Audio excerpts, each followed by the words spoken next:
ಓಂ ತದೇತತ್ಸಹಸ್ರಂ ತತ್ಸರ್ವಂ ತಸ್ಯ ಮೇನ್ನಂ ಮಿತ್ರಂ ದಕ್ಷಿಣಂ ಸಜಿತಿ ಪ್ರಾಣಃ ಪರೋಕ್ಷಪ್ರಿಯಾ ಇವ ಹಿ ದೇವಾಃ ಪರೋಕ್ಷಪ್ರಿಯಾ ಇವ ಹಿ ದೇವಾಃ. ಓಂ ಪರೋ ಮಾತ್ರಯಾ ತನ್ವಾವೃಧಾನ ನತೇ ಮಹಿತ್ವಮನ್ವಶ್ನುವಂತೆ ನತೇ ವಿಷ್ಣು ಜಾಯಮಾನೋ ನ ಜಾತಃ ದೇವಮಹಿಮ್ನಃ ಪರಮಂತಮಾಪ ತದಸ್ಯ ಪ್ರಿಯಮಭಿಪಾತೋ ಅಸ್ಯಾಂ ನರೋ ಯತ್ರ ದೇವಯವೋ ಮದಂತೆ ಉರುಕ್ರಮಸ್ಯ ಸಹಿ ಬಂಧುರಿತ್ಥಾ ವಿಷ್ಣೋಃ ಪದೇ ಪರಮೇ ಮಧ್ವೋತ್ಸಾಹ. ಓಂ ಸಂಪ್ರಮರ್ದನಾಯ ನಮಃ. ಓಂ ನೃಮ್ನಾಮಯೋದ್ಯದಿ ವೇಧಸಃ ಸಮಿಥೇ ಹವಂತೆ ವೃತ್ರೇವ ಮಹೋ ನೃಪತಿ ಕ್ಷಯೇವ ವಿಚಸ್ಯಂತ ಯದಿ ವಿತಂತಸೈತೆ. ಶ್ರೀ ಗುರುಭ್ಯೋ ನಮಃ. ಶೋಭನ ಸಂವತ್ಸರದ ಮಾಘ ಶುಕ್ಲ ನವಮಿ ಈ ದಿನ, ಮಧ್ವನವಮಿ ದಿನ. ಇವತ್ತು ನಾವು ಆಚಾರ್ಯರು ರಚಿಸಿದ ಗ್ರಂಥಗಳ ಅವಲೋಕನ ಪೂರ್ವಕವಾಗಿ ಆ ಮಧ್ವನವಮಿಯನ್ನು ಆಚರಿಸಬೇಕು. ಅದು ಅವರಿಗೆ ಅತಿ ಹೆಚ್ಚು ಪ್ರಿಯವಾದಂಥ ಸಂಗತಿ. ಋಗ್ವೇದದ 6ನೇ ಮಂಡಲದಲ್ಲಿ 25ನೇ ಸೂಕ್ತ ಇದು. ಅದಕ್ಕೆ ಸಂಬಂಧಪಟ್ಟಂತೆ ಸಾಯಣಾಚಾರ್ಯನ ಅರ್ಥ ಹೇಳಿದ್ದಾರೆ. ಮತ್ತು ಭಗವಂತಾಚಾರ್ಯರು ಅದಕ್ಕೇನು ಅರ್ಥ ಹೇಳಿದ್ದಾರೆ ಅನ್ನೋದನ್ನೆಲ್ಲ ನಾವು ನೋಡಿದ್ದೀವಿ ಮೂಲ ಮಂತ್ರಕ್ಕೆ.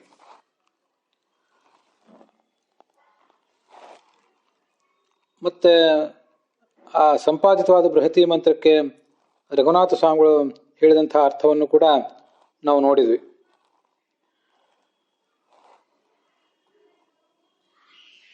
ಮತ್ತು ಸಂಪಾದಿತವಾದ ಬೃಹತಿ ಮಂತ್ರಕ್ಕೆ ನಾನು ಮಾಡಿಕೊಂಡಿದ್ದಂಥ ಅರ್ಥವನ್ನು ಕೂಡ ನೋಡಿದ್ದೀವಿ.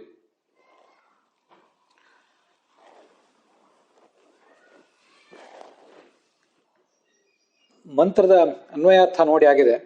ಇನ್ನು ಮುಂದೆ ನಾವು ಅದರ ಭಾವಾರ್ಥ ಮತ್ತು ವ್ಯಾಕರಣ ವಿಶೇಷ ಇತ್ಯಾದಿಗಳನ್ನು ಗಮನಿಸಬೇಕಾಗಿದೆ. ಅದಕ್ಕಿಂತ ಮುಂಚೆ ಆ ಮಂತ್ರದ ಅರ್ಥವನ್ನು ಮತ್ತೊಂದು ಬಾರಿ ಸ್ಥೂಲವಾಗಿ ನೋಡಿ ಮುಂದುವರಿಯೋಣ.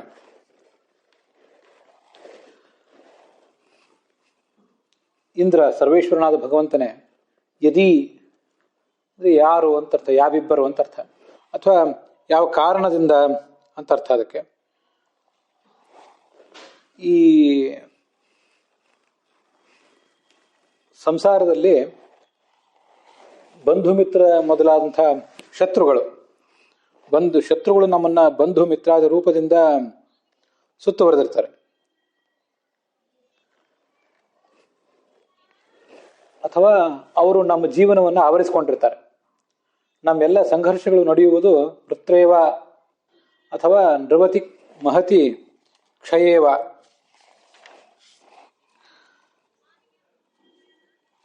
ಆಳು ಕಾಳುಗಳಿಂದ ತುಂಬಿದಂಥ ಈ ಒಂದು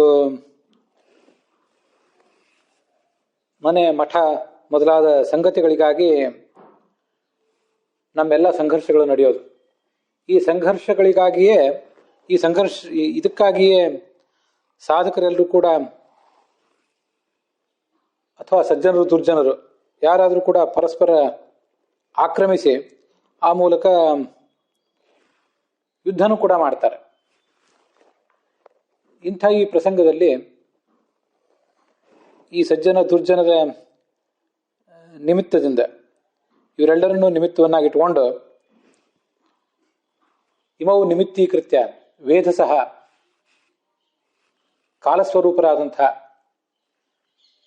ಪ್ರಳಯಂಕರರಾದಂತಹ ಯಮ, ರುದ್ರ, ಬ್ರಹ್ಮ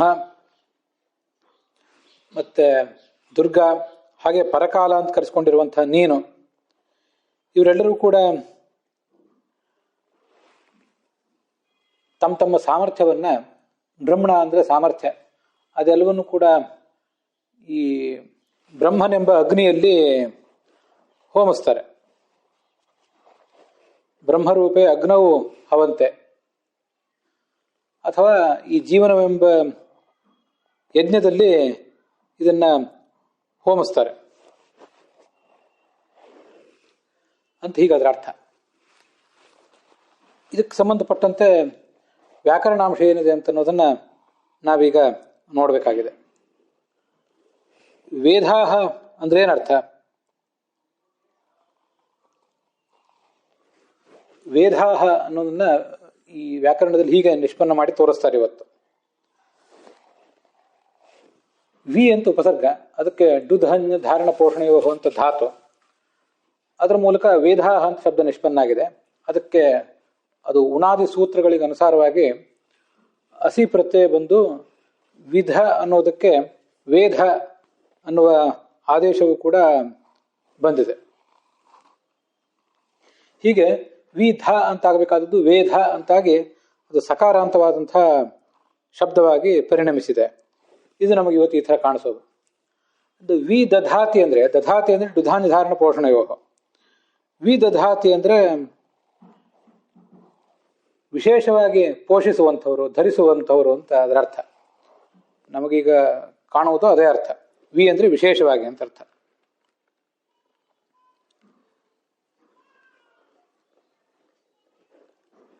ಈ ವಿ ಅಂತ ಅನ್ನೋದಕ್ಕೆ ವಿಶೇಷವಾಗಿ ಅಂತ ಹೇಗೆ ಅರ್ಥ ಮಾಡಬಹುದು,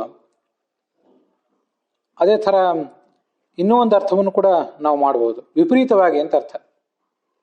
ವಿ ಅನ್ನೋದು ವಿಪರೀತ ಅನ್ನೋ ಅರ್ಥವನ್ನು ಕೂಡ ತೋರಿಸ್ತದೆ. ಆದ್ರಿಂದ ವಿ ದಧಾತಿ ಅಂದ್ರೆ ವಿಪರೀತವಾಗಿ ಮಾಡ್ತಾನೆ ಅಂತ ಅದರ ಅಭಿಪ್ರಾಯ ಆಗ್ತದೆ. ವಿಪರೀತವಾಗಿ ಮಾಡುವುದು ಅಂದ್ರೆ ಸೃಷ್ಟಿಸುವುದು. ವಿಪರೀತವಾಗಿ ಮಾಡುವುದು ಅಂದ್ರೆ ನಾಶ ಮಾಡುವುದು ಅಂತ ಅದರ ಅರ್ಥ. ವಿಪರೀತ ರೂಪೇಣ ದಧಾತಿ ಇತಿ ಪ್ರಸ್ತುತೋರ್ಥ ನಾಶಯತಿ ಇತ್ಯರ್ಥ. ಈ ಸೃಷ್ಟಿಸಿದಂತಹ ಜಗತ್ತನ್ನ ನಾಶ ಮಾಡ್ತಾರೆ ಅಂತ ಅದಕ್ಕೆ ವೇದ ಅನ್ನೋ ಮಾತಿಗೆ ಅರ್ಥ ಆಗ್ತದೆ. ಹೀಗೆ ವೇದ ಅನ್ನೋ ಶಬ್ದಕ್ಕೆ ನಾನು ಅರ್ಥ ಮಾಡ್ಕೊಂಡಿದ್ದೇನೆ. ಮತ್ತೆ ಅಲ್ಲಿ ನೃಮ್ಣ ಅಂತ ಶಬ್ದ ಇದೆ. ನೃಮ್ಣ ಅಂದ್ರೆ ಧನ ಇತ್ಯಾದಿ ಅರ್ಥ ಅಂತೂ ಇದ್ದೇ ಇದೆ. ಆ ಅರ್ಥ ಅಲ್ಲದೇನೆ ಸಂಪತ್ತು, ಶಕ್ತಿ ಅಂತ ಕೂಡ ಅರ್ಥ ಇದೆ. ಮುಂದೆ ಸಮಿಧ ಅಂತ ಶಬ್ದ, ಸಮಿಧ ಅಲ್ಲ, ಅದು ಕೋಶದಲ್ಲಿ ನಮಗೆ ಹೇಳುವ ಅರ್ಥ ಏನ? ವಸ್ತುತಃ ಸಮಿಧ ಅಂತಿದ್ರು ಸಮಿಧ ಅಂತಿದ್ರು ಎರಡಕ್ಕೂ ಅರ್ಥ ಒಂದೇ. ಎರಡಕ್ಕೂ ಯುದ್ಧ ಅಂತ ಅರ್ಥ, ಮತ್ತೆ ಅಗ್ನಿ ಅಂತ ಅರ್ಥ, ಹಾಗೆ ಯಜ್ಞ ಅಂತ ಅರ್ಥ. ಇಷ್ಟೆಲ್ಲ ಅರ್ಥಗಳು ಆ ಎರಡೂ ಶಬ್ದಗಳಿಗೂ ಇದ್ದೇ ಇವೆ. ವೇದದಲ್ಲಿರೋದು ಸಮಿಥ ಅನ್ನುವಂಥ ಶಬ್ದ.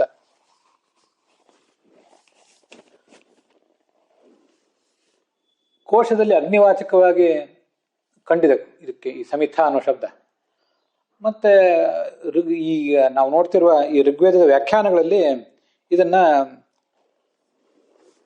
ಯಜ್ಞವಾಚಕವಾಗಿ ಪ್ರಯೋಗ ಮಾಡಿದ್ದಾರೆ. ಆದ್ರಿಂದ ಸಮಿಥ ಅಂದ್ರೆ ಆ ಅಗ್ನಿಯಲ್ಲಿ ಅಂತ ಕೂಡ ನಾವು ಅರ್ಥ ಸ್ವೀಕಾರ ಮಾಡಬಹುದು. ನೃಮ್ಣ ತಮ್ಮ ಸಾಮರ್ಥ್ಯವನ್ನು ಹೋಮ ಮಾಡ್ತಾರೆ ಅಂತ ಅದರ ತಾತ್ಪರ್ಯ. ಅಗ್ನಿಯಲ್ಲಿ ತಮ್ಮ ಸಾಮರ್ಥ್ಯವನ್ನು ಹೋಮ ಮಾಡುವುದು ಅಂದ್ರೆ ಏನು? ಅಂದ್ರೆ ತಮ್ಮ ಸಾಮರ್ಥ್ಯವನ್ನ ಅವರು ಪ್ರದರ್ಶಿಸ್ತಾರೆ ಭಗವಂತನ ಎದುರಿಗೆ ಅಂತ ಇಷ್ಟೇ ಅರ್ಥ. ಅದಕ್ಕಿಂತ ಬೇರೆ ಅರ್ಥ ಏನು ಅದಕ್ಕಿಲ್ಲ. ಸಾಮರ್ಥ್ಯವನ್ನು ತೋರಿಸುವುದು ತಮ್ಮ ಪಾಲಿನ ಯಜ್ಞದ ಕರ್ತವ್ಯ. ಅವರು ಪ್ರತಿಯೊಬ್ಬ ಸಾಧಕನು ಕೂಡ, ನಮ್ಮಂಥ ಸಾಧಕರೇ ಆಗಲಿ, ದೇವತೆಗಳು ಯಮ ಮೊದಲಾದ ಸಾಧಕರೇ ಆಗಲಿ, ಮಾಡುವುದೇನಿದೆ ಎಲ್ಲರೂ ಯಜ್ಞವನ್ನೇ ಮಾಡುವುದು. ಸೃಷ್ಟಿ ಮಾಡಿದ್ರು ಅದೊಂದು ಯಜ್ಞವೇ, ಪಾಲನ ಮಾಡಿದರೆ ಅದು ಒಂದು ಯಜ್ಞವೇ, ಎಲ್ಲವೂ ಕೂಡ ಯಜ್ಞವೇ. ಅದಕ್ಕೆ ಹೀಗೆ ತಮ್ಮ ಸಾಮರ್ಥ್ಯವನ್ನ ಅಗ್ನಿಯಲ್ಲಿ ಹೋಮ ಮಾಡ್ತಾರೆ ಅಂತ ಪ್ರಶ್ನೆ ಬಂದಾಗ ನನಗೆ ಭಗವದ್ಗೀತೆಯ ಕೆಲವು ಶ್ಲೋಕಗಳು ನೆನಪಿಗೆ ಬಂದು, ಅವೆಲ್ಲ 4ನೇ ಅಧ್ಯಾಯದ 25ನೇ ಶ್ಲೋಕದಲ್ಲಿ 25, 26, 27 ಈ ಶ್ಲೋಕ ರೂಪದಿಂದ ಅವು ಕಂಡು ಬರ್ತವೆ.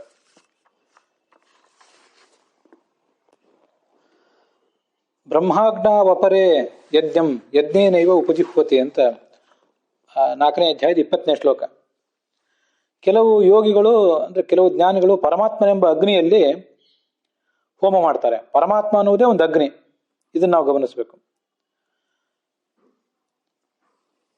ಬ್ರಹ್ಮಾರ್ಪಣಂ ಬ್ರಹ್ಮಹವಿಹಿ ಬ್ರಹ್ಮಾಗ್ನೌ ಬ್ರಹ್ಮಣಾಹುತಂ ಬ್ರಹ್ಮೈವತೇನ ಗಂತವ್ಯಂ ಬ್ರಹ್ಮಕರ್ಮ ಸಮಾಧಿನ ಅಂತ ಹಿಂದೆ 24ನೇ ಶ್ಲೋಕ ಒಂದು ಬಂದಿದೆ. ನಾವೇನು ಯಜ್ಞ ಮಾಡ್ತೇವೆ ಅಲ್ಲಿ ಪರಮಾತ್ಮನೇ ಅಗ್ನಿ, ಅಗ್ನಿಯೂ ಅವನೇ, ಅವನಲ್ಲಿಯೇ ಹೋಮವು ನಡೆಯುವುದು ಅವನಿಂದಲೇ. ಬ್ರಹ್ಮಣಾಹುತಂ, ಅವನೇ ಆ ಹೋಮವನ್ನು ಮಾಡುವಂಥವನು. ಹೀಗೆ ಬ್ರಹ್ಮನೇ ಅಗ್ನಿ ಅಂತ ಅನ್ನೋದು ಬಹಳ ಮುಖ್ಯವಾದಂತಹ ಒಂದು ಅನುಸಂಧಾನ. ಮುಂದೆ 26ನೇ ಅಧ್ಯಾಯದಲ್ಲಿ ಶ್ರೋತ್ರಾದೀನಿ ಇಂದ್ರಿಯಾಣ್ಯನ್ಯೇ ಸಂಯಮಾಗ್ನಿಷು ಜುಹ್ವತೆ ಶಬ್ದಾದೀನ್ ವಿಷಯಾನನ್ಯೇ ಇಂದ್ರಿಯಾಗ್ನಿಷು ಜುಹ್ವತೆ ಅಂತ. ಈ ಶ್ರೋತ್ರ ಮೊದಲಾದ ಇಂದ್ರಿಯಗಳನ್ನ ಭಗವಂತನ ಅಧೀನ ಅಂತ ತಿಳಿದು ಇಂದ್ರಿಯ ಸಂಯಮ ಎಂಬ ಅಗ್ನಿಯಲ್ಲಿ ಹೋಮ ಮಾಡ್ತಾರಂತೆ. ಇಂದ್ರಿಯ ಸಂಯಮ, ಇಂದ್ರಿಯ ನಿಗ್ರಹ ಅಂತ ಅನ್ನೋದು ಒಂದು ಅಗ್ನಿ. ಇಂದ್ರಿಯ ನಿಗ್ರಹವೆಂಬ ಅಗ್ನಿಯಲ್ಲಿ ತಮ್ಮ ತಮ್ಮ ಇಂದ್ರಿಯಗಳನ್ನು ಹೋಮ ಮಾಡ್ತಾರೆ. ಅದರ ಅರ್ಥ ಬೇರೆ ಏನಲ್ಲ, ಇಂದ್ರಿಯಗಳನ್ನು ನಿಗ್ರಹಿಸ್ತಾರೆ ಅಂತ ಇಷ್ಟೇ. ಅದೆಲ್ಲವೂ ಭಗವಂತನ ಅಧೀನ ಅಂತ ತಿಳಿದು ಇಂದ್ರಿಯಗಳನ್ನು ನಿಗ್ರಹಿಸ್ತಾರೆ.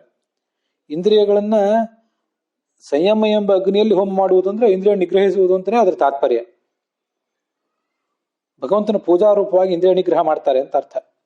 ಇನ್ನು ಕೆಲವರು ಶಬ್ದ ಸ್ಪರ್ಶ ರೂಪ ರಸ ಗಂಧ ಮೊದಲಾದ ಪದಾರ್ಥಗಳೇನಿವೆ ಅವೆಲ್ಲ ಭಗವಂತನ ಅಧೀನ ಅಂತ ತಿಳಿದು ಇಂದ್ರಿಯ ಅನ್ನುವ ಅಗ್ನಿಯಲ್ಲಿ ಹೋಮ ಮಾಡ್ತಾರೆ. ಹಿಂದೆ ಸಂಯಮ ಅನ್ನುವುದು ಅಗ್ನಿ, ಅಲ್ಲಿ ಇಂದ್ರಿಯವನ್ನು ಹೋಮ ಮಾಡ್ತಾರೆ ಅಂತ ಬಂದಿತ್ತು. ಈಗ ಇಂದ್ರಿಯ ಅಂತನ್ನುವುದೇ ಒಂದು ಅಗ್ನಿ. ಇಂದ್ರಿಯವೆಂಬ ಅಗ್ನಿಯಲ್ಲಿ ಸ್ಪರ್ಶ ರಸ ರೂಪ ಮೊದಲಾದವುಗಳನ್ನ ಹೋಮ ಮಾಡ್ತಾರೆ. ಅದರ ಅರ್ಥ ಭಗವತ್ ಪೂಜಾ ರೂಪವಾಗಿ ವಿಷಯ ಭೋಗ ಮಾಡ್ತಾರೆ ಅಂತ, ಬೇರೆ ಏನಲ್ಲ. ಇದೆಲ್ಲದ್ರ ತಾತ್ಪರ್ಯ. ಆದರೆ ಅದನ್ನೊಂದು ಹೋಮ ಅಂತ ವರ್ಣನೆ ಮಾಡಿದ್ದಾರೆ. ಒಟ್ಟಾರೆ ನಾವು ಇಂದ್ರಿಯ ನಿಗ್ರಹ ಮಾಡಿದ್ರು, ವಿಷಯ ಭೋಗ ಮಾಡಿದ್ರು, ಎಲ್ಲವೂ ಕೂಡ ಒಂದು ಯಜ್ಞವೇ. ವಿಷ್ಣು ಪೂಜಾರ್ಥವಾಗಿ ನಡೆದಿರುವಂತಹ ಒಂದು ಯಜ್ಞವೇ ಇದು. ಇದು 26ನೇ ಶ್ಲೋಕ. ಮುಂದೆ 27ನೇ ಶ್ಲೋಕದಲ್ಲಿ ಸರ್ವಾಣಿ ಇಂದ್ರಿಯ ಕರ್ಮಾಣಿ ಪ್ರಾಣಕರ್ಮಾಣಿ ಚಾಪರೆ ಆತ್ಮ ಸಂಯಮ ಯೋಗಾಗ್ನೋ ಜುಹ್ವತಿ ಜ್ಞಾನದೀಪಿತೆ. ಕರ್ಮೇಂದ್ರಿಯದ ಎಲ್ಲ ಕೆಲಸಗಳನ್ನ ಮತ್ತೆ ಉಳಿದ ಜ್ಞಾನೇಂದ್ರಿಯಗಳ ಪ್ರವೃತ್ತಿಗಳನ್ನ ಭಗವಂತನ ಅಧೀನ ಅಂತ ತಿಳಿತಾರೆ ಅವರು. ಭಗವಂತನ ಅಧೀನ ಅಂತ ತಿಳಿದು ಆ ಮನೋನಿಗ್ರಹ, ಆತ್ಮ ಸಂಯಮ ಅಂದ್ರೆ ಮನೋನಿಗ್ರಹ, ಆ ಮನೋನಿಗ್ರಹವೆಂಬ ಅಗ್ನಿ ಅದರಲ್ಲಿ ಹೋಮ ಮಾಡ್ತಾರೆ. ಅದರ ತಾತ್ಪರ್ಯ ಏನು? ಮನೋನಿಗ್ರಹ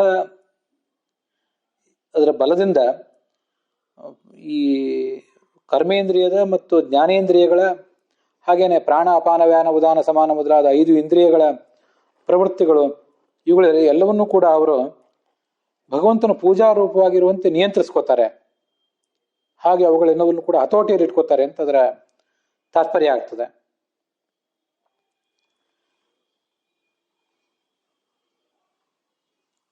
ಹೀಗೆ ದ್ರವ್ಯಯಜ್ಞ ತಪೋಯಜ್ಞ ಯೋಗಯಜ್ಞ ತಥಾಪರೆ ಸ್ವಾಧ್ಯಾಯ ಜ್ಞಾನ ಯಜ್ಞಾಶ್ಚ ಯತಯ ಸಂಚಿತ ವ್ರತಾ.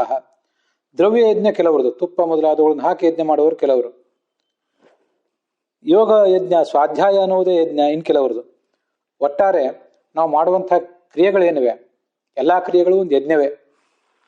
ಈ ಯಮ ಮತ್ತೆ ಸುದರ್ಶನ ಚಕ್ರದ ಅಭಿಮಾನಿಯಾದ ಮನ್ಮಥ ಮತ್ತೆ ರುದ್ರ, ಚತುರ್ಮುಖ ಬ್ರಹ್ಮ, ದುರ್ಗಾದೇವಿ ಇವರೆಲ್ಲರೂ ಕೂಡ ಯಜ್ಞವನ್ನೇ ಮಾಡೋದು. ಭಗವಂತನ ಪೂಜಾ ರೂಪವಾಗಿ ಈ ಯಜ್ಞವನ್ನು ಮಾಡ್ತಿರ್ತಾರೆ. ನಮ್ಮ ಜೀವನವೂ ಒಂದು ಯಜ್ಞವೇ, ಅವರ ಜೀವನವೂ ಕೂಡ ಯಜ್ಞವೇ ಆ ದೃಷ್ಟಿಯಿಂದ. ಆದ್ರಿಂದ ಇಲ್ಲೂ ಕೂಡ ಈ ಸಮಿಥೆ ಅಂದ್ರೆ ಇದೊಂದು ಅಗ್ನಿಯಲ್ಲಿ ಯಾವಿದ ಅಗ್ನಿ? ಭಗವಂತ ಎಂಬ ಅಗ್ನಿ ಅಥವಾ ತಮ್ಮ ಜೀವನ ಎಂಬ ಒಂದು ಅಗ್ನಿ. ಆ ಅಗ್ನಿಯಲ್ಲಿ ಅವರು ತಮ್ಮ ತಮ್ಮ ಸಾಮರ್ಥ್ಯವನ್ನು ಹೋಮ ಮಾಡ್ತಾರೆ. ಭಗವಂತ ಪ್ರತಿಯೊಬ್ಬರಿಗೂ ಒಂದೊಂದು ಪದವಿ ಕೊಟ್ಟಿದ್ದಾನೆ, ಒಂದೊಂದು ಸಾಮರ್ಥ್ಯ ಕೊಟ್ಟಿದ್ದಾನೆ. ಆ ಸಾಮರ್ಥ್ಯವನ್ನು ಉಪಯೋಗ ಮಾಡಿಕೊಂಡು ನೀವು ನಿಮ್ಮ ಪದವಿಯನ್ನು ನಿರ್ವಹಿಸಿರಿ ಅಂತ ಭಗವಂತ ಅವರಿಗೆ ಹೇಳಿದ್ದಾನೆ. ಆ ಪ್ರಕಾರ ಅವರು ತಮ್ಮ ತಮ್ಮ ಕಾರ್ಯಗಳನ್ನೇ ನಿರ್ವಹಿಸ್ತಾರೆ. ಅದೇ ಒಂದು ಯಜ್ಞ. ಹಾಗಾದ್ರ ತಾತ್ಪರ್ಯ ನನಗೆ ಕಾಣೋದು. ಈಗ ಬೃಹತಿ ಮಂತ್ರದಲ್ಲಿ ಹೇಳಿದ ಯಜ್ಞ ಏನಿದೆ ಅದು ಗೀತಾದಲ್ಲಿ ಹೇಳಿದಂತಹ ಯಜ್ಞಗಳಿಗಿಂತ ಸ್ವಲ್ಪ ಭಿನ್ನವೇ. ಅಲ್ಲಿ ಒಂದು ಥರದ ಯಜ್ಞ, ಇಲ್ಲೊಂದು ಥರದ ಯಜ್ಞ ಹೇಳಿದ್ದಾರೆ. ಆದರೂ ಅಲ್ಲಿ ಒಂದು ಸಮಾನತೆ ಏನಿದೆ ಅಂದ್ರೆ, ನಾವೀಗ ನಮ್ಮ ಅಗ್ನಿಹೋತ್ರ ಉಪಾಸನ ಮೊದಲಾದವುಗಳನ್ನು ಮಾಡ್ತೀವಲ್ಲ, ಇದೇನು ಒಂದು ಅಗ್ನಿಯಲ್ಲಿ ಜ್ವಲಿಸುವ ಬೆಂಕಿಯಲ್ಲಿ ನಾವೇನು ಯಜ್ಞ ಮಾಡ್ತೀವಿ, ಇಂಥ ಬೆಂಕಿಗಿಂತ ಭಿನ್ನವಾದಂಥ ಒಂದು ಅಗ್ನಿ, ಅದೇ ಬ್ರಹ್ಮ ಎಂಬ ಅಗ್ನಿ, ಆತ್ಮ ಇಂದ್ರಿಯ ನಿಗ್ರಹ ಎಂಬ ಅಗ್ನಿ, ಇಂದ್ರಿಯಗಳೇ ಅಗ್ನಿ, ಮತ್ತು ಮನೋನಿಗ್ರಹ ಅನ್ನುವ ಅಗ್ನಿ. ಹೀಗೆ ಅವೆಲ್ಲವೂ ಕೂಡ ಅಗ್ನಿಗಳು ಈ ಲೌಕಿಕ ಅಗ್ನಿಗಿಂತ ಬೆಂಕಿಗಿಂತ ಭಿನ್ನವೇ. ಆದರೂ ಅವುಗಳನ್ನು ಅಗ್ನಿ ಅಂತ ಕರೆದಿದ್ದಾರೆ. ಅದೇ ಥರ ಇಲ್ಲಿಯೂ ಕೂಡ ಬ್ರಹ್ಮ ಅನ್ನುವುದೇ ಒಂದು ಅಗ್ನಿ ಅಥವಾ ಜೀವನ ಅನ್ನುವುದೊಂದು ಯಜ್ಞ. ಈ ಯಜ್ಞದಲ್ಲಿ ಅವರು ಈ ಥರದ ಎಲ್ಲ ಥರದ ಹೋಮಗಳನ್ನು ಕೂಡ ಮಾಡ್ತಾ ಇದ್ದಾರೆ. ತಮ್ಮ ಸೃಷ್ಟಿಯಾದಿ ಕೆಲಸದಲ್ಲಿ ಅವ್ರು ಏನು ತೊಡಗಿದ್ದಾರೆ, ತಮ್ಮ ಕರ್ತವ್ಯ ಏನು ಮಾಡ್ತಿದ್ದಾರೆ, ಅದೇ ಯಜ್ಞ, ಅದನ್ನೇ ಯಜ್ಞ ಅಂತ ಹೀಗೆ ವರ್ಣಿಸಿದ್ದಾರಷ್ಟೆ. ಇದು ನನಗೆ ಆ ಪದಗಳಿಂದ ಕಾಣುವಂಥ ಅರ್ಥ. ತಥಾಪಿ ಲೌಕಿಕ ಅಗ್ನಿ ವಿಲಕ್ಷಣೆ ಅಗ್ನೌ ಕರಣೀಯತ್ವೇನ ಉಭಯೋ ಸಮಾನತ್ವಂ ಸಂಧಾರ್ಯೇತ. ಎರಡೂ ಅಗ್ನಿಗಳು ಕೂಡ ಹೀಗೆ ಸಮಾನಗಳಾಗ್ತವೆ. ವೃತ್ರ ಅಂತ ಶಬ್ದ ಇದೆಯಲ್ಲ, ವೃತ್ರ ಎಂಬ ಶಬ್ದಕ್ಕೆ ಅಂಧಕಾರ ಅಂದ್ರೆ ಕತ್ತಲು, ಶತ್ರು,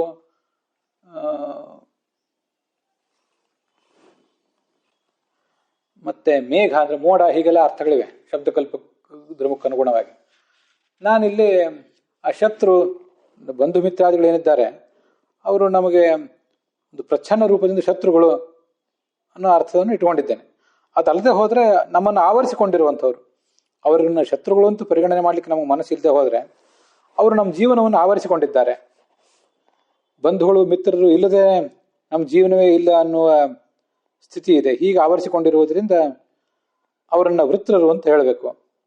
ಇದು ಇನ್ನೊಂದು ತಾತ್ಪರ್ಯ.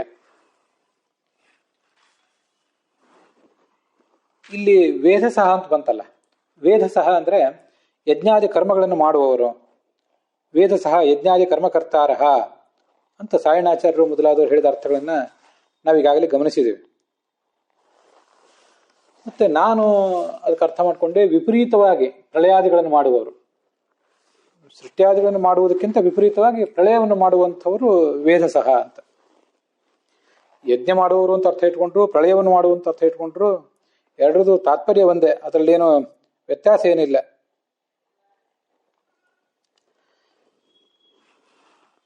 ಹಾಗೆ ಅರ್ಥ ಮಾಡಲಿಕ್ಕೆ ನನಗೆ ಏನು ಕಾಣಿಸಿತು, ಈ ಜೀವನ ಅನ್ನುವ ಯಜ್ಞದಲ್ಲಿ ಈ ಅಗ್ನಿಯಲ್ಲಿ ನಡೆದಿರುವಂತಹ ಹೋಮ ಅಂದ್ರೆ ಅದೇನು, ನಮ್ಮ ಕರ್ತವ್ಯ ನಿರ್ವಹಣೆಯೇ ಒಂದು ಹೋಮ ಅಂತೆಲ್ಲ ಹೇಳಿದ್ನಲ್ಲ.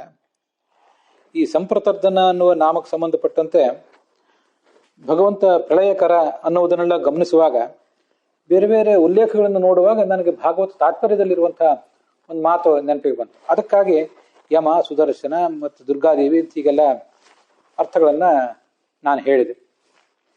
ಯಮಃ ಕಾಲೋ ಮನುಷ್ಯಾಣಂ ತಸ್ಯ ಕಾಲಃ ಸುದರ್ಶನಃ ತಸ್ಯಾಪಿ ರುದ್ರಸ್ತತ್ಕಾಲೋ ಬ್ರಹ್ಮ ದುರ್ಗಾಪಿ ತಸ್ಯತೋ ಸಾ ಬ್ರಹ್ಮ ಪ್ರಳಯೇ ದೇವಿ ವರ್ತತೆ ಚಕ್ರರೂಪಿಣಿ ತಸ್ಯಾ ನಿಯಾಮಕೋ ವಿಷ್ಣು ಪರಃ ಕಾಲಃ ಸ ಉಚ್ಯತೆ ತಸ್ಯಾಃ ಪ್ರಭು ಸ ಏವೈಕಃ ವಿಷ್ಣು ಸರ್ವೇಶ್ವರೇಶ್ವರ ಅಂತ ಭಾಗವತ ತಾತ್ಪರ್ಯದಲ್ಲಿ 3ನೇ ಸ್ಕಂದದಲ್ಲಿ 12ನೇ ಅಧ್ಯಾಯದ 38ನೇ ಶ್ಲೋಕ ಅದು. ಯಮಃ ಕಾಲೋ ಮನುಷ್ಯಾಣಂ, ನಾವು ನಮ್ಮಂಥ ಮನುಷ್ಯರು ಹುಟ್ಟಿ ಸತ್ತು ಹೋಗುವುದು, ಸೇರುವುದು ಯಮನ ಬಳಿಗೆ. ಆತ ನಮ್ಮೆಲ್ಲ ಥರದ ಪಾಪ ಪುಣ್ಯಗಳನ್ನು ತೂಗಿ ನಮಗೆ ಶಿಕ್ಷೆ ಕೊಡ್ತಾನೆ ಅಥವಾ ಸುಖ ಇತ್ಯಾದಿಗಳನ್ನು ಕೊಡ್ತಾನೆ, ನಮಗದು ಗೊತ್ತಿದೆ. ಯಮಃ ಕಾಲೋ ಮನುಷ್ಯಾಣಂ. ಮುಂದೆ ತಸ್ಯ ಕಾಲಃ ಸುದರ್ಶನಃ, ಆ ಯಮನಿಗೂ ಮೇಲಿರುವಂಥವನು, ಅವನನ್ನು ಸಂಹರಿಸುವಂಥವನು ಸುದರ್ಶನ ಚಕ್ರದ ಅಭಿಮಾನಿಯಾದಂಥ ಮನ್ಮಥ ಅಂತ ಅದರ ತಾತ್ಪರ್ಯ. ಅವನಿಗೂ ಕಾಲನಾದವನು ರುದ್ರ, ಕಾಲರುದ್ರ ಅಂತ ಅವನು ಕರಿಬಹುದು ನಾವು. ಸುದರ್ಶನ ಚಕ್ರದ ಅಭಿಮಾನಿಯಾದ ಮನ್ಮಥನಿಗಿಂತಲೂ ಮೇಲಿರುವಂಥವನು ಅವನು ಕಾಲ. ಆ ರುದ್ರನನ್ನು ಕಬಳಿಸುವಂಥವನು ಬ್ರಹ್ಮ, ಅವನನ್ನು ಕಬಳಿಸುವಂಥವಳು ದುರ್ಗಾದೇವಿ. ಅವಳು ಬ್ರಹ್ಮ ಪ್ರಳಯ ಕಾಲದಲ್ಲಿ ಚಕ್ರ ರೂಪದಿಂದ ಇರ್ತಾಳಂತ. ಅವಳಿಗೆ ನಿಯಾಮಕನಾಗಿ ಈ ಪರಕಾಲ ಅಂತ ಕರೆಸ್ಕೊಂಡಿರುವಂತಹ ಭಗವಂತ ಇರ್ತಾನೆ. ಅವನು ಆ ದುರ್ಗಾದೇವಿಗೂ ಪ್ರಭು, ಅವನೇ ಒಬ್ಬನೇ ಸರ್ವೇಶ್ವರ. ಅವನನ್ನು ಬಿಟ್ಟು ಸರ್ವೇಶ್ವರರಾದವರು ಯಾರು ಕೂಡ ಇಲ್ಲ ಅಂತ ಅದರ ತಾತ್ಪರ್ಯ. ಇದು ಭಾಗವತ ತಾತ್ಪರ್ಯದಲ್ಲಿ ಬಂದದ್ದು. ಆದ್ರಿಂದ ತಾತ್ಪರ್ಯ ಏನಾಗ್ತದೆ, ಒಟ್ಟು ಯಮ ಮೊದಲಾದವರು ಎಲ್ಲರೂ ಕೂಡ ಹೀಗೆ ಸಂಹಾರವನ್ನು ಮಾಡೇ ಮಾಡ್ತಾರೆ, ನಿತ್ಯ ಮಾಡ್ತಿರ್ತಾರೆ. ಅವರು ಹಳೆಯ ಕಾಲದಲ್ಲೂ ಮಾಡ್ತಾರೆ. ಸಂಪ್ರಮರ್ದನ ಅಂದ್ರೆ ಮರ್ದನವನ್ನು ಮಾಡಿಸ್ತಾನೆ. ಯಾರಿಂದ ಮಾಡಿಸ್ತಾನೆ ಅಂದ್ರೆ ಯಮಾದಿಗಳ ಮೂಲಕ ಮಾಡಿಸ್ತಾನೆ. ಯಮಾದಿಭಿ ಜಗತ್ ಸಂಪ್ರಮರ್ದಯತೆ, ಅವರ ಮೂಲಕ ದುರ್ಗಾದೇವಿಯವರೆಗೆ ಅವನು ಸಂಹಾರ ಮಾಡಿಸುವುದರಿಂದ ಮತ್ತು ತಾನೂ ಕೂಡ ಮಾಡುವುದರಿಂದ ಅವನನ್ನು ಪರಕಾಲ ಅಂತ ನಾವು ಕರೆದನ್ನು ನೋಡಿದ್ದೀವಿ. ಆದ್ರಿಂದ ಆತನನ್ನು ಸಂಪ್ರಮರ್ದನ ಅಂತ ಹೀಗೆ ಹೇಳಬೇಕು. ಹೀಗೆ ಸಂಪ್ರಮರ್ದಯತಿ ಇತಿ ಸಂಪ್ರಮರ್ದನ, ಅಥವಾ ಸಂಪ್ರಮರ್ದನಂ ಅಸ್ಯ ಅಸ್ತಿ ಇತಿ ಸಂಪ್ರಮರ್ದನ ಅಂತ ಕೂಡ ಅದಕ್ಕೆ ನಾವು ಅರ್ಥ ನೋಡಬಹುದು.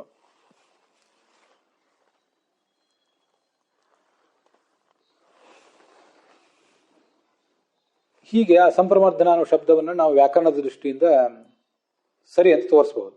ಇದೇ ಅರ್ಥವನ್ನೇ ಬೃಹತಿ ಕೂಡ ಹೇಳಿದೆ. ಏನಂತ?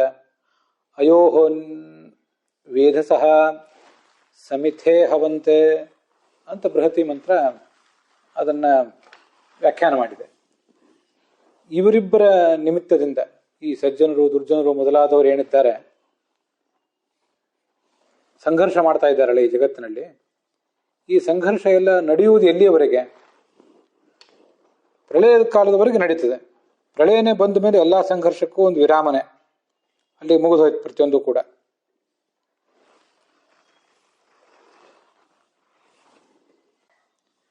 ಇದು ಸಂಪ್ರಮರ್ದನ ಅನ್ನುವ ನಾಮಕರ್ಥ ಮತ್ತು ಬೃಹತಿ ಮಂತ್ರಕ್ಕೂ ಆ ಸಂಬಂಧ. ಅಲ್ಲಿ ಹೋಮ ಮಾಡುವುದು ಅಂದ್ರೆ ತಮ್ಮ ಸಾಮರ್ಥ್ಯವನ್ನು ತೋರಿಸ್ತಾರೆ. ಪ್ರತಿಯೊಬ್ಬರು ಕೂಡ ಆ ನಾಶದಲ್ಲಿ ತಮ್ಮ ಪಾಲನ್ನ ಅವರು ನಿರ್ವಹಿಸ್ತಾರೆ ಅಂತ ಅದರ ಅರ್ಥ. ಇಲ್ಲಿ ನಾನು ವೇದಸಃ ಅಂತ ಹೇಳಿದ್ನಲ್ಲ, ವಿ ಅನ್ನುವ ಉಪಸರ್ಗ, ಅದಕ್ಕೆ ವಿಧಾನ ನಿರ್ಧಾರಣ ಪೋಷಣೆಯೋ ಅಂತ ಧಾತು, ಅದಕ್ಕೆ ವಿಶೇಷವಾಗಿ ಸೃಷ್ಟಿ ಮಾಡುವವರು ಅಂತ ಒಂದು ಅರ್ಥ. ಆದರೆ ನಾನು ವಿ ಅನ್ನೋದನ್ನ ವಿಪರೀತ ಅಂತ ಅರ್ಥ ಮಾಡಿಕೊಂಡೆ ಅಂತ ಅನ್ನೋದನ್ನ ಹೇಳಿದೆ. ಅಷ್ಟಾದ್ಮೇಲೂ ಕೂಡ ಆ ವಿ ಅಂತ ಅನ್ನೋದನ್ನ ಬೇರೆ ಒಂದು ಅರ್ಥ ಅದಕ್ಕೆ ಏನಾದ್ರು ಇರಬಹುದೇನೋ, ವೇದಾಹ ಅಂತ ಅನ್ನೋದಕ್ಕೆ ಅಂತ ನನಗೆ ಅನಿಸ್ತು. ಇವತ್ತು ವೇದತೆ ವೇದತಃ ವೇದಂತಿ ಅಂತ ನಮಗೆ ಇನ್ನು ವ್ಯಾಕರಣದಲ್ಲಿ ಅಂಥದ್ದೊಂದು ಧಾತು ಏನು ಕಾಣಿಸೋದಿಲ್ಲ. ನಾನು ಅದ್ರ ಬಗ್ಗೆ ತುಂಬ ಹುಡುಕಿದೆ. ಆದರೆ ಅಂಥದ್ದೊಂದು ಧಾತು ಹಿಂದೆ ಇತ್ತು ಅಂತ ನಮಗೆ ಅನಿಸ್ತದೆ. ಅದು ಹೇಗೆ ಅಂದರೆ, ಈ ಪಾಳಿ ಭಾಷೆಯಲ್ಲಿ ಪ್ರಾಯ ಆ ಧಾತು ಇತ್ತು ಮತ್ತು ಈಗಲೂ ಕೂಡ ಇದೆ. ಪಾಳಿ ಭಾಷೆ ಅಂದರೆ ಬೌದ್ಧ ಗ್ರಂಥಗಳನ್ನೆಲ್ಲ ಪಾಳಿ ಭಾಷೆಯಲ್ಲಿ ಬರೆದಿದ್ದಾರೆ, ನಮ್ಗದು ಗೊತ್ತಿದೆ. ನಾವು ಧರ್ಮ ಅಂದರೆ ಅವರು ಧಮ್ಮ ಅಂತಾರೆ, ಧಮ್ಮಂ ಶರಣಂ ಗಚ್ಚಾಮಿ ಅಂತ ಹೀಗೆಲ್ಲ ಹೇಳ್ತೇವೆ. ಅರ್ಹಂತ ಅನ್ನೋದನ್ನು ಅರಿಹಂತಾಣಂ ಅಂತ ಹೇಳ್ತಾರೆ ಅವರು. ನಮಃ ಅನ್ನೋದನ್ನು ನಮೋ ಅಂತ ಹೇಳ್ತಾರೆ, ನಮ್ಗೆ ಗೊತ್ತಿದೆ. ಇದೆಲ್ಲ ಪಾಳಿ ಭಾಷೆ ಶಬ್ದಗಳು. ಪಾಳಿ ಭಾಷೆಯಲ್ಲಿ ಪ್ರಾಯ ಈ ವೇದ ಅನ್ನೋ ಧಾತು ಇದೆ. ಸಂಸ್ಕೃತದಲ್ಲೂ ಕೂಡ ಕೋಶದಲ್ಲಿ ಇವತ್ತು ಕಾಣಿಸ್ತದೆ. ನಾನು ಅದನ್ನು ನೋಡಿದೆ, ವೇದತೆ ವೇದತಃ ವೇದಂತಿ ಅಂತ ಕೆಲವು ಕಡೆ ಕಾಣಿಸಿತು. ಆದರೆ ಅರ್ಥ ಏನು ಅಂತ ಸ್ಪಷ್ಟ ಆಗೋದಿಲ್ಲ. ಆದರೆ ಪಾಳಿದಿಂದ ಇಂಗ್ಲಿಷ್ ಕೋಶ ಒಂದು ಅಲ್ಲಲ್ಲಿ ಅದರ ತುಣುಕು ನನಗೆ ಕಾಣಿಸ್ತು. ಪಾಳಿ ಇಂಗ್ಲಿಷ್ ಕೋಶ ನೋಡಿದಾಗ ವೇದತೆ ಅಂದರೆ ಟ್ರೆಂಬಲ್, ಕ್ವೇಕ್ ಅಂದರೆ ಕಂಪನ ಅನ್ನೋ ಅರ್ಥದಲ್ಲಿ ನನಗದು ಕಾಣಿಸ್ತು. ಅದರಿಂದ ಪ್ರಾಯ ಮೂಲ ಸಂಸ್ಕೃತದಲ್ಲೂ ಕೂಡ ಕಂಪನ ಅನ್ನೋ ಅರ್ಥದಲ್ಲಿ ಕಂಪಿಸುತ್ತಾನೆ ಅಥವಾ ಕಂಪಿಸುವಂತೆ ಮಾಡ್ತಾನೆ ಅನ್ನೋ ಅರ್ಥದಲ್ಲಿ ಈ ವೇದ ಧಾತು ಇದ್ದಿರಬೇಕು. ವೇದತೆ ವೇದತಃ ವೇದಂತಿ ಅಂತ ಈ ಪ್ರಯೋಗ ನಮಗೆ ಇದ್ದಿರಬೇಕು. ಅಷ್ಟಾದರೂ ಕೂಡ ಹೇಗೆ ಸಂಸ್ಕೃತದಲ್ಲಿ ಸ್ವಚ್ಛವಾದ ಪ್ರಯೋಗಗಳು ಹೇಗೆ ಅನ್ನೋದನ್ನೆಲ್ಲ ನಾವು ಇನ್ನಷ್ಟು ಅನ್ವೇಷಿಸಿಯೇ ನೋಡಬೇಕು. ಅದು ಪೂರ್ಣವಾಗಿ ನನಗೆ ಸಮಾಧಾನ ಆಗುವಂತೆ ಉಪಲಬ್ಧ ಆಗಿಲ್ಲ. ಒಂದೆರಡು ಯಾವ್ಯಾವ ಪ್ರಯೋಗಗಳು ಕಾಣಿಸಿದವು, ಆದರೆ ಆ ಪ್ರಯೋಗಗಳು ಕೂಡ ಪೂರ್ಣವಾಗಿ ನನಗೆ ಸಮಾಧಾನ ಕೊಡಲಿಲ್ಲ. ಇದು ಯಾವುದೋ ಒಂದು ಕಾವ್ಯದಲ್ಲಿ ಕಿಂತಾತ ಭಿನ್ನವದನೋಸಿ ವಿವರಣ ಸಮುತ್ಸ್ರವತಿ ವೇದತಿ ತೇ ಅಂಗಂ ವೇದತಿ ಅಂತ ಹೀಗೊಂದು ಪ್ರಯೋಗ ಅಲ್ಲೊಂದು ಕಡೆ ಕಾಣಿಸ್ತದೆ. ಸಂಸ್ಕೃತ ಇವೆಲ್ಲ ಪೂರ್ಣ ಸಂಸ್ಕೃತ ಭಾಷೆ, ಆದರೆ ಅದು ಏನು ಪ್ರಸಂಗ ಇತ್ಯಾದಿ ಏನು ಅಂತ ನಮ್ಗೆ ಇಲ್ಲಿ ಗೊತ್ತಾಗೋದಿಲ್ಲ ಅಷ್ಟೇ. ಅಂತೂ ಪ್ರಾಚೀನ ಭಾಗದಲ್ಲಿ, ಪ್ರಾಚೀನ ಸಾಹಿತ್ಯದಲ್ಲಿ ಆ ವೇದತೆ ಅನ್ನೋದು ಇತ್ತು, ಕಂಪಿಸ್ತದೆ ಅನ್ನೋ ಅರ್ಥದಲ್ಲಿ ಇತ್ತು ಅಂತ ನನಗೆ ಕಾಣಿಸ್ತದೆ. ಆದ್ದರಿಂದ ಇಲ್ಲಿ ಅದನ್ನು ನಾವು ಒಂದು ಬಳಕೆ ಮಾಡಿಕೊಂಡ್ರೆ, ಅದನ್ನ ಇನ್ನೂ ಹೆಚ್ಚಿನ ಪ್ರಯೋಗಗಳನ್ನ ಅದರ ಅರ್ಥಗಳನ್ನೆಲ್ಲ ಮುಂದೆ ನೋಡೋಣ. ಇಲ್ಲಿ ಅದನ್ನು ನಾವು ಬಳಕೆ ಮಾಡಿಕೊಂಡ್ರೆ ಅದೇನಾಗ್ತದೆ, ಕಂಪಿಸುವಂತೆ ಮಾಡ್ತಾನೆ ಅಂತ ಅದರ ಅರ್ಥ ಆಗ್ತದೆ.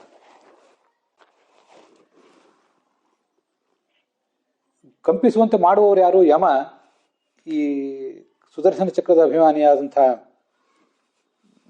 ಮನ್ಮಥ, ಮತ್ತೆ ರುದ್ರ, ಬ್ರಹ್ಮ, ದುರ್ಗಾದೇವಿ ಇವರೆಲ್ಲರೂ ಕೂಡ ಈ ಜಗತ್ತನ್ನು ಕಂಪಿಸುವಂತೆ ಮಾಡ್ತಾರೆ. ಆದ್ರಿಂದ ಅವರೆಲ್ಲರನ್ನು ವೇದ ಸಹ ಅಂತ ನಾವು ಹೇಳಬಹುದು ಅಂತ ನನಗನ್ನಿಸ್ತದೆ. ಹೀಗೆ ಈ ಕಳೆದ ದಿವಸ ಭೀಷ್ಮಾಷ್ಟಮಿ, ಭೀಷ್ಮ ಹೇಳಿದಂಥ ಅನುಶಾಸನ ಪರ್ವದಲ್ಲಿರುವಂಥ ವಿಷ್ಣು ಸಹಸ್ರನಾಮವನ್ನು ಕಳೆದ ದಿವಸ ನಾವು ಪ್ರಾರಂಭಿಸಿದ್ವಿ. ಇವತ್ತು ಮಧ್ವನವಮಿ. ಆಚಾರ್ಯರು ಭಾಗವತ ತಾತ್ಪರ್ಯದಲ್ಲಿ ಹೇಳಿಕೊಟ್ಟಂಥ ಕೆಲವು ಶ್ಲೋಕಗಳನ್ನು ಇವತ್ತು ನಾವು ನೆನಪು ಮಾಡ್ಕೊಂಡಿವಿ. ಇವತ್ತು ಈ ನಮ್ಮ ನಾಮದ ಮತ್ತು ಬೃಹತಿ ಮಂತ್ರದ ಅನುಸಂಧಾನ ಪೂರ್ವಕವಾಗಿ ಇನ್ನು ಅದರ ಭಾವಾರ್ಥ ಮತ್ತು ಸಂಪ್ರಮರ್ದನ ಅನ್ನೋದಕ್ಕೆ ಸಂಬಂಧಪಟ್ಟಂತೆ ವಿವಿಧ ಉಲ್ಲೇಖಗಳನ್ನು ನಾವು ನಾಳೆ ದಿವಸ ನೋಡೋಣ. ಈ ಭಾಗವನ್ನು ಸಮಾಪ್ತ ಮಾಡೋಣ.